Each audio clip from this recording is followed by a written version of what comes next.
Hey everybody, welcome back to the channel. Check out this new charge controller from LiTime, a 100 amp MPPT solar charge controller for 12, 24, 36, or 48 volt systems with a surprisingly low price point for its capabilities, and has low temp charge protection for your batteries, Bluetooth, all kind of stuff. I'm going to check out today and see if it's worth it. Let's get right into it.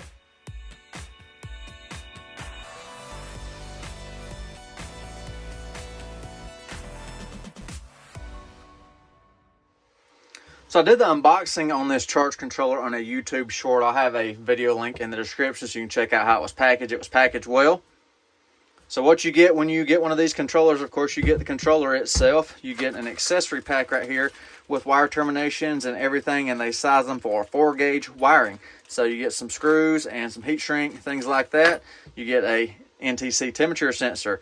So this unit has low temp charge protection for your lithium batteries or temperature compensated charging for lead acid batteries. So that's pretty cool that we have a low temp charge protection option if you have batteries that aren't low temp protected through their BMS.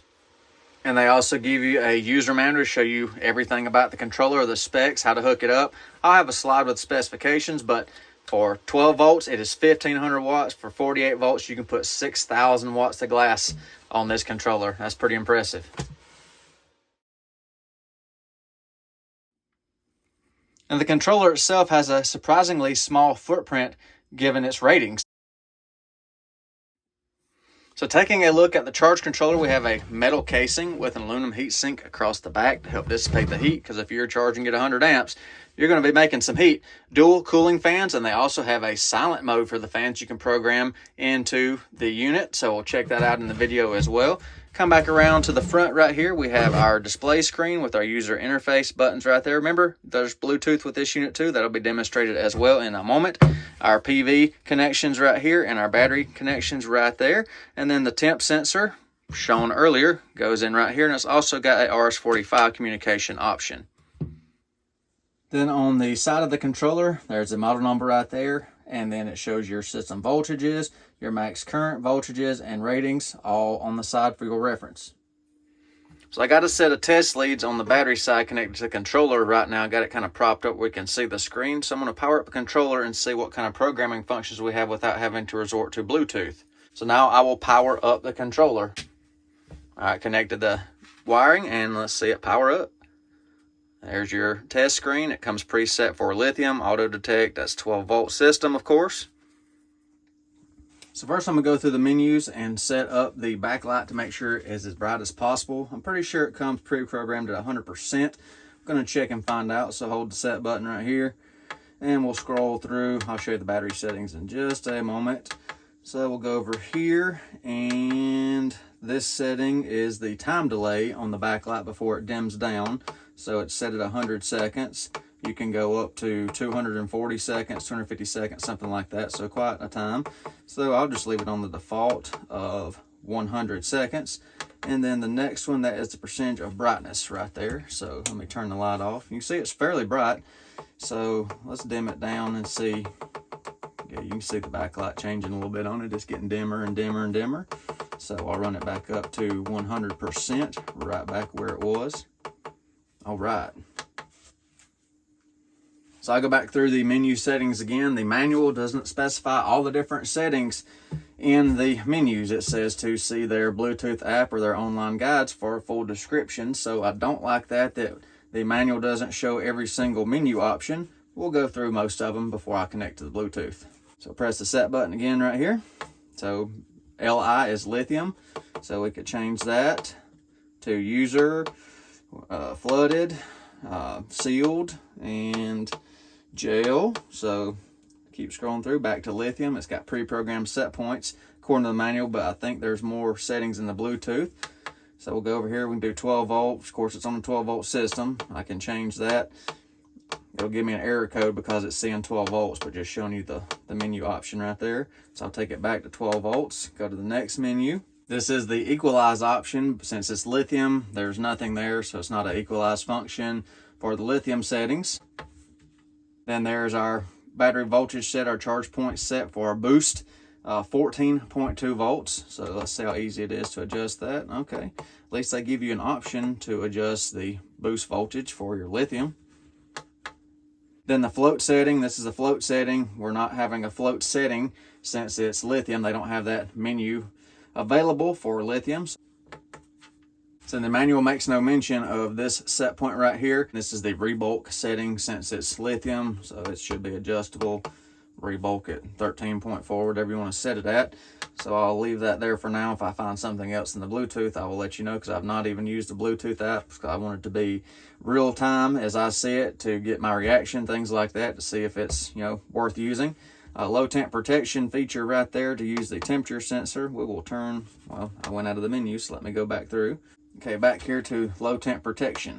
Let me turn that on. Got low temp protection on, so going through the menu. All right, back around to the beginning. So I'll exit that.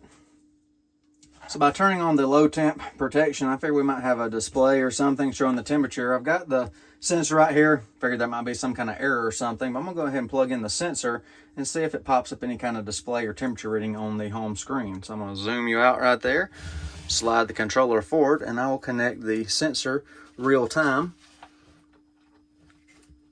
All right, so the sensor is connected now. Let's see if we had any progress or any changes on the screen there. No changes on the screen. Doesn't show anything, just showing that there's no PV coming in, the voltage and current display. So that's it. I really wish it would show a temperature. I'm gonna show you one more thing on the main user interface right here. I'm gonna show you that silent fan feature. So you hold the return button right here, and then there's your fan settings. Off indicates normal fan operation. There's not going to be a silent mode or an off time on the fan. And you can go through and change it to half hour, silent, and just scroll your way up. You can go up to 12 hours. I'm just going to leave that off because, as long as noise is not an issue, and most of the times, unless you're in an RV or something, this controller is going to be in an out of the way place. I think that it's probably best to keep the fans being able to run full speed, keep the controller as cool as possible. Then we'll just exit back out of that menu and back to the home screen. So now let's check it out on Bluetooth. So use the LiTime Solar app. The instructions are outlined in their manual and their website. And when you open up your Bluetooth ID list, look for BT48100, and that will be the solar charge controller. So then you get the screen right here, which there's a lot more information here than, of course, what you saw on the user interface display. You can see we're reporting 13.6 volts. It's in standby right there. It gives us our temperature off of the sensor right there. So there's the sensor. Let's watch it warm up right here. Let's see how quick it is to respond. So you can see the sensor is changing. It took it a few seconds to update, but the sensor is warming up on the battery side. And of course, the controller temperature has not changed because there's no load. It's just sitting at room temperature at the ambient. So now I'll go to the parameter setting page right here to see if we have any better options than the user interface display. So you can see there's the settings I put in earlier. 12 volt lithium. The user menu, the parameter menu is locked. So should be able to just come up here and unlock it by confirming. Okay, so it's unlocked. So it's got all your same options right here as the user menu. We don't need to change that one. I'm assuming the same is going to be right here. Yes, same. Advanced menu. Do we have the menu, or do we going to have some sliders like some of the others do? It's going to have a slider, so you can change it on your tablet or your phone with a sliding scale right there. So we have over discharge, reconnect voltage, a disconnect voltage, light delay, and things like that. Not really any more settings in there, so okay. Now if I didn't want to use the standard lithium algorithm on this controller, which I usually don't use the lithium settings in these controllers, let's see what the user menu has in it. If I can customize my bulk and my float or hold, and yeah, rebulk right there. So yes, I would probably be using this one and put my custom voltages in there for what I would want. Be some changes done right here. I install the controller permanently, and I will show you all my settings at that point. Now I'm interested to see if I did select, I'm not changing any settings. I'm just going to click on the user setting, confirm that. So put that there. Now let's go back and see if the low temp charge protection function is still enabled. No, it's not.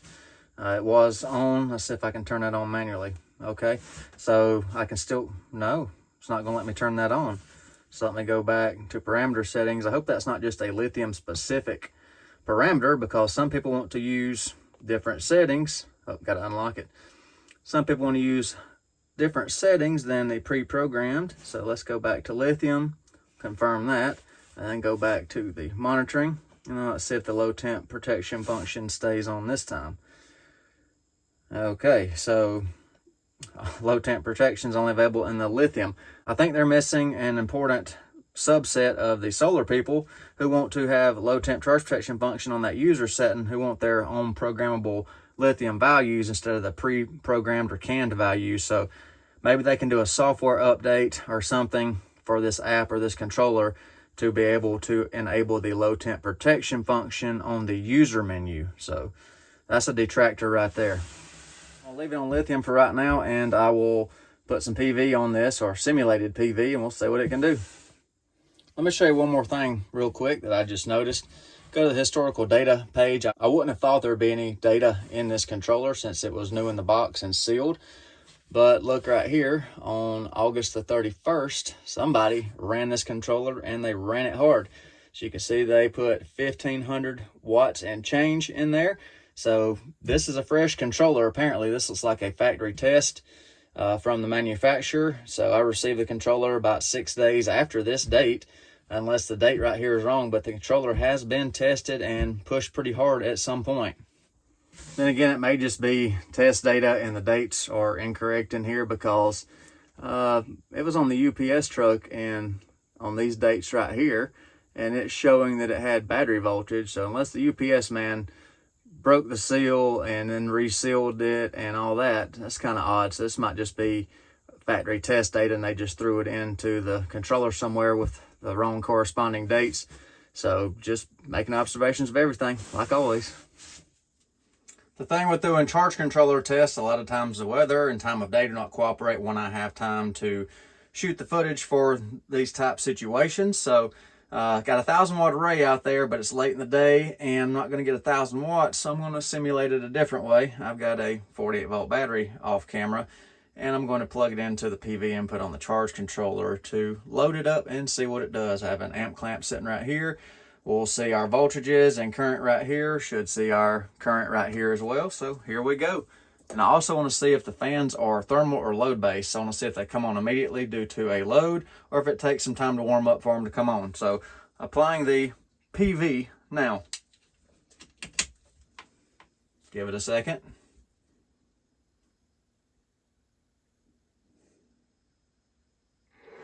All right, fans come on immediately. It jumped up to 14.2 volts already, and we're floating. So it's not putting full power out. So let me modify the charge setting and go up a little higher, see if I can get it above 1000 watts. So I went back into their lithium setting. I'm still using the the canned lithium program. I bumped it up to 14.6. Now the batteries are at a pretty high state of charge. They're about 85%, so but there's still plenty of room in there to put some more charge into it. So I'm going to try it again with that higher voltage set and see if I can get the wattage and current up a little bit more. So here we go again.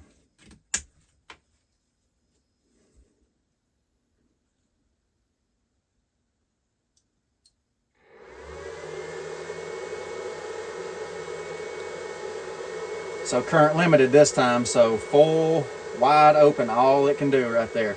So there's your 100 amps of current, showing 99.1 right here. So there we go. It can do 100 amps. I'll leave it like this for a few minutes, see what the temperatures do. I'll come back here in just a moment. That's a little over 10 minutes, full load current limit. Still holding around 100 amps. So current limit itself just fine. And the temperature has climbed quite a bit right there. I mean, nothing excessive.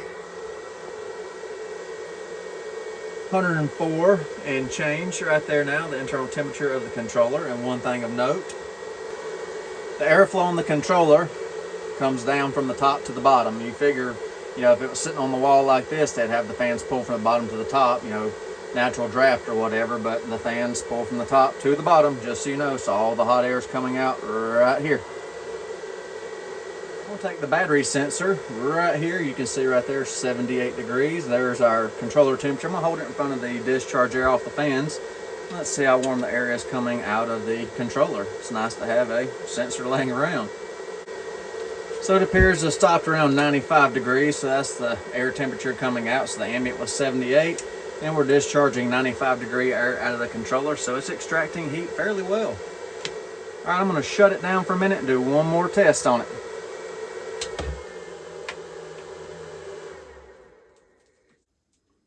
So the fans cut off pretty quick on the controller, so never did really trigger a thermal on the fans, is more just load based. All right, so I turned the voltage on the controller down. I'm going to connect it again and get it back to charging, do one more test. All right, so we're back to charging. I have a lower voltage, so it says in float voltage mode at 53 amps right there. So I got an ice pack now. We're going to check the low temp protection feature in this controller. So I'm going to take the probe and bury it in this ice pack and see if it actually stops charging. Watch our temperature over there.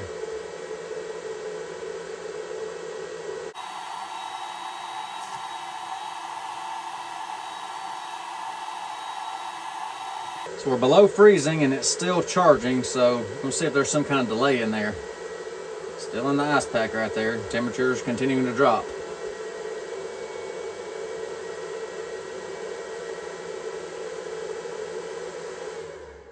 All right, there was a slight delay, 20 seconds, give or take. So low temp charge protection is indicated on the screen right there, so it stopped charging. So after the slight delay, it did trigger low temp protection. That's fine. They've got a pre-programmed delay in there, which most of your battery BMSs have as well. So nothing abnormal there. So I'll let the sensor warm back up now. I removed it from the ice pack and we'll see where it triggers back charging. Their specification is 32 degrees stop charging, 41 degrees reinitiate charging. That is in degrees Fahrenheit. So it should start charging back any moment now. All right, we're above the 41 degree threshold.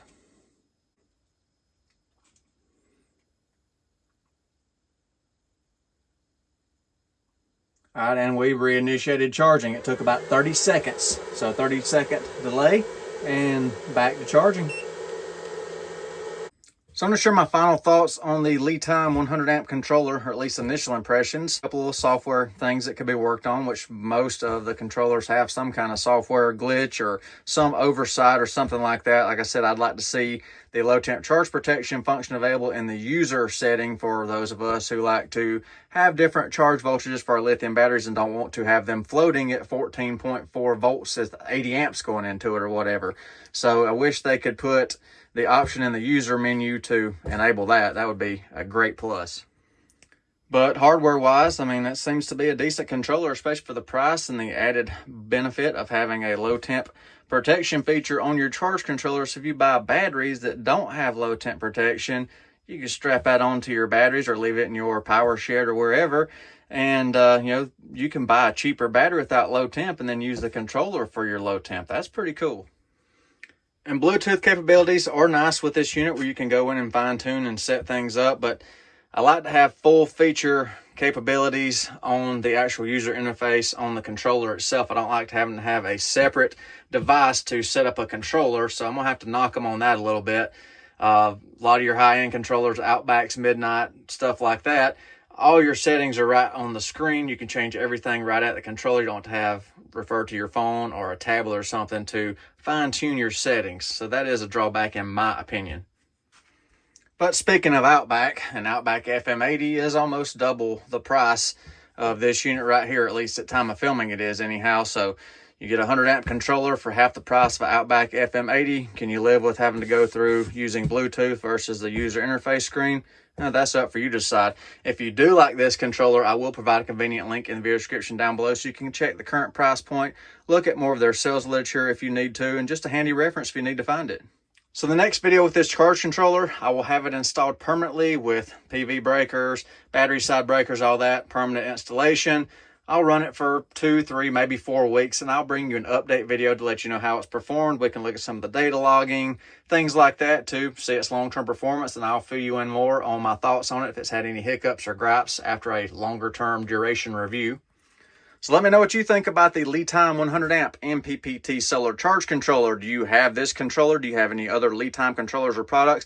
Like I've said before, I always like to hear your real-world feedback and experience with any of these brands I review, good or bad. Let me know in the comment section down below. I hope you enjoyed the video today. Thank you for watching. Y'all take care. Be safe. I will see you on the next one.